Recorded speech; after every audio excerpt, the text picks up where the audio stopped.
2, 3, 4.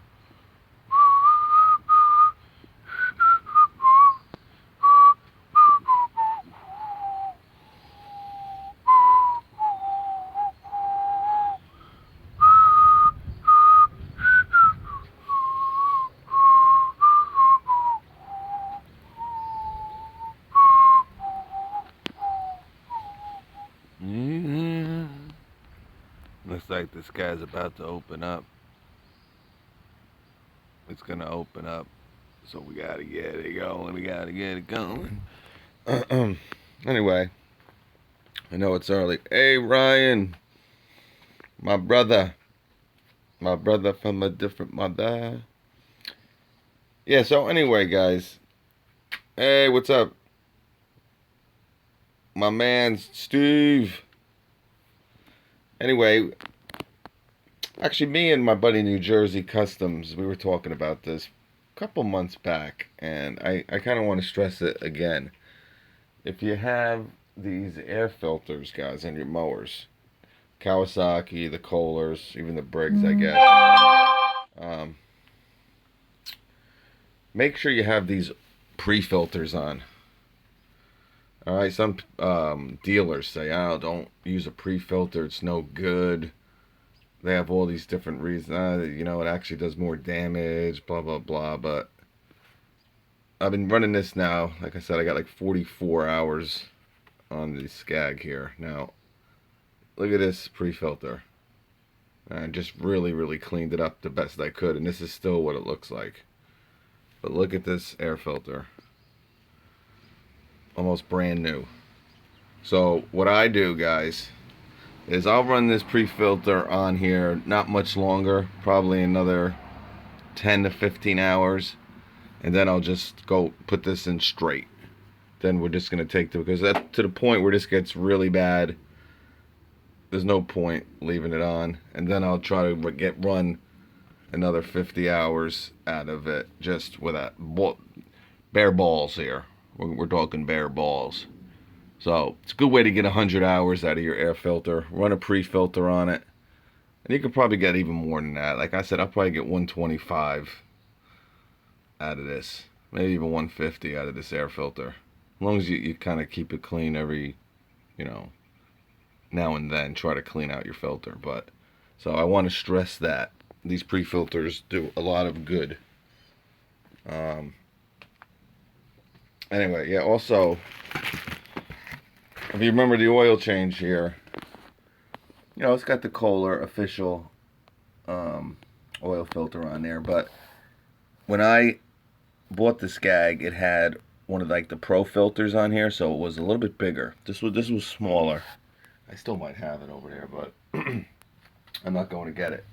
But you can get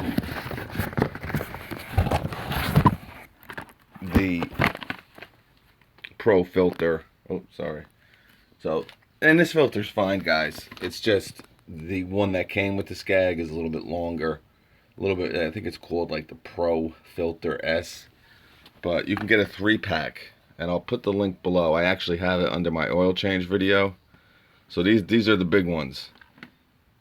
And this was, I think, $20. $20.76, something weird like that. Like I said, I'll put the link below this video when it's over. But I mean, I think just this one cost me like $10 or $11. And not that it's bad, that it's not one of the big ones or the Pro S or whatever it is. So I mean, these come out to like $7 a piece. So anyone who has a Kohler. And also, I got some filters here. If you guys remember my little video there. Open this up. We looked and we cleaned the Toro all-wheel drive air filter out. And I was like, man, let me go to Home Depot and see how much. Hey, Carl. Let me see how much one of these air filters costs, man. For one of these Toro engines here. Well, the Briggs engines that are run on the Toro mowers. And they wanted like, I think it was $11 for a little air filter. So I got this 2-pack for $7. I get one.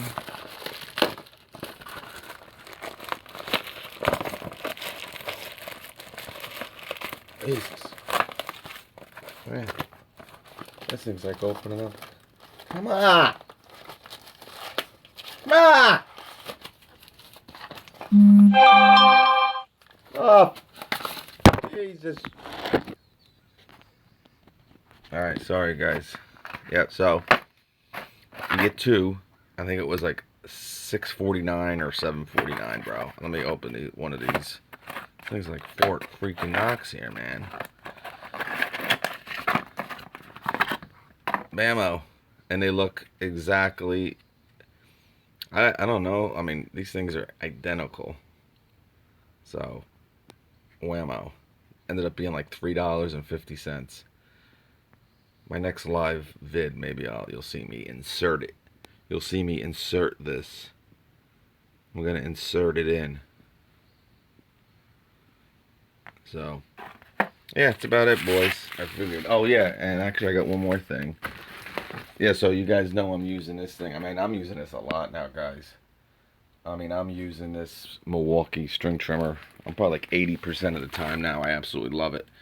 I'm talking to a lot of people who own it. They've gone to the 9.5 line with it. You know, I don't think it needs it, man. And I don't really want to risk any. I've just been loving the way it's running.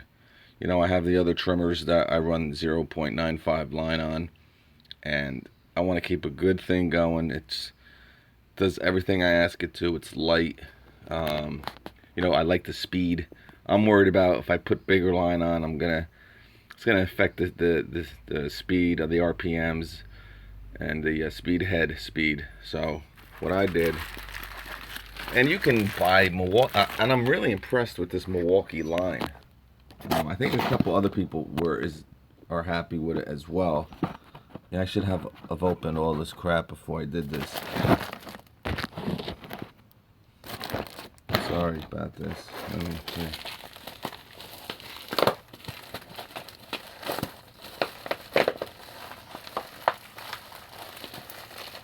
Oh no. Yeah. Yeah. Yeah, so I mean, you can buy the Milwaukee line. I've been very impressed with it. I think it's pretty expensive though. It's like $15 and you're not even getting this much. But I really like this rotary line for it. And I really wish that I would have went with this size with you know, my steel. I mean, the 0.95 of this rotary trimmer line, or the desert, you know what the line looks like. I mean, it tears some crap up. And like I said, well, yeah, this Vortex line. But you know, it really tears stuff up, man. I mean, you hit a fence or I mean, it'll split it. Lasts really long, but also I like to get my string long. I like to have my string a little bit longer. You know, I'm talking like 16, 18 inches. With that 0.95 line, this Vortex line, my head, I mean, forget it with my 56. I run Husqvarna titanium on that, and it works excellent. But even with my 70, it'll start to wobble a little bit. So, yeah, and I mean that roll of line will last me my entire life, my kid's life, his kid's life, and many, many generations after. Because that line is amazing. It just lasts and lasts and lasts. So, but anyway, so we're going to put this on the old Milwaukee. So, you know, I got this. I got these filters for the Toro. And I got 3 of these Pro filters for the Kohler 7000 series Skag, and I think it was like 30 bucks. No, not 30 bucks. It was more than that. I think it was like 35 bucks. I think this was like 20. This was like 6, and I think this was like 9. 9 bucks. Yeah, and if you want to try this line, guys, before you kind of make a big investment in it, not that it's really that expensive, but you know, I'll put this under. This was like I said, 9 or 10 bucks. And I'm telling you, you don't think this is a lot. This will last you probably an entire season. Yes, I know, I'm crazy, right? But this line, just, you never have to, I mean, I'll be trimming sidewalks, and you know how quick and how often you got to bump the line when you're, you know, edging. I'm telling you, man, you'll edge and you won't have to bump once. It's that strong of a line. But yeah, they're from Glenville, Georgia. So, and plus I want to see if this is as good as the Desert. I have the Desert Vortex Rotary, whatever the hell it's called, line. I did a video on it, but this is the Rotary brand. There's a lot of different companies that make it. Like I said, Milwaukee has the same kind of vortex pattern, so you can find them pretty much anywhere. Yeah, and check out my man Buck Wild. Buck Wild. He just started making some YouTube vids. Nice guy.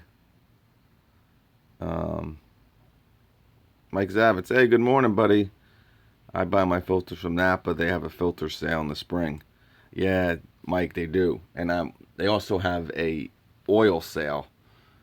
I mean, I'm so mad because, like I said, if you remember the video I did on this, I bought the Napa synthetic 10W30, and it was like $4 a quart. But they have sales, man, where it's $2.49 a quart, and I always, man, I just buy 2, and I'm like, dude, I should buy 10 of these right now. Spend 25 bucks, I'll be set for a long time. You know, I got this, I got the Hustler, I got the 2 Toros, so I go through oil pretty quick, and I never do it. And I always say, I'm gonna go back and get it, and I forget. But I'm really impressed with that Napa Premium synthetic. But does it fray? The Gator line frays like a mofo, but the Echo string holds well. Yeah, this is just like that Echo. You know, what's it called now? The Echo Diamond. I don't know. Echo Diamond something. Black Diamond or whatever it's called. It's pretty much, now, listen, one might last a little bit longer than the next, but it's this is the pattern that it seems like everyone is going to. It's like a vortex pattern, I guess. And again, a lot of companies make it. I guess there's no patent on it. So everybody and their mother are now coming out with this black, you know, kind of like a vortex. It looks like rope line. And Echo is the latest company. And from what I hear, people like it. So I think it's more of this pattern. I don't know what is going on with it that makes it last longer and cut. I mean, I wouldn't say the cut is much better. The big thing you're going to notice with this is it lasts a long time. And it is tougher. I think it's tougher because it lasts longer because it's tougher. And like I said, you go on some wooden fences, I mean, you run this line up against, you know, full throttle up against a tree, and you'll be ripping bark off like nothing, and your line will not snap. But yeah, so this seems to be the shindig, but I'm gonna go to this 8.0. I really like the 8.0. It just gives you that little bit quicker. I mean, I really wanted to even try this in my 70R once my 9.5 rotary drops. I mean, I like the speed of it with my Milwaukee, and I can only imagine what it's going to be like with these steel trimmers. So, but I'm really, I mean, these are, look at this, man. These are great little filters, man. I got 2 of them here. I think these filters will outlast that Toro. That Toro, man, I'm just waiting. I'm actually thinking about buying another push mower. Actually, I'm pretty much probably going to buy it today. I think, or tonight. I got a nice coupon in the mail from Depot and 0% financing for 12 months. So I think I'm gonna do it. I was actually gonna buy another Toro all-wheel drive, but I said, you know what? Let's just try. You know, because this thing still runs, but you know, I always wanted a Honda, and I think I'm gonna get a Honda mower. So, I mean, if it's anywhere near as good as this Toro has been for me, I'll be happier than a pig in vomit. A pig in its own vomit. I think I'd be just so happy. So, yeah. So you might see that, but that's about it, boys. I just figured I would see what you guys are up to. I can't believe nobody's up at 8:30 in the morning. Oh, they probably are. They just don't want to watch the old Supreme. They don't want to see Supreme. Hey, what's up, Dow? Yeah, man. I'm sure you're just getting home. Yeah, I just did some yapping here about some stuff, some filters, some pre-filters and all that. But, alright, I gotta get going. I gotta get out before the rain. Blame it on the rain. That's the night. Blame it on the rain. Night. Whatever you do, don't put the blame on you.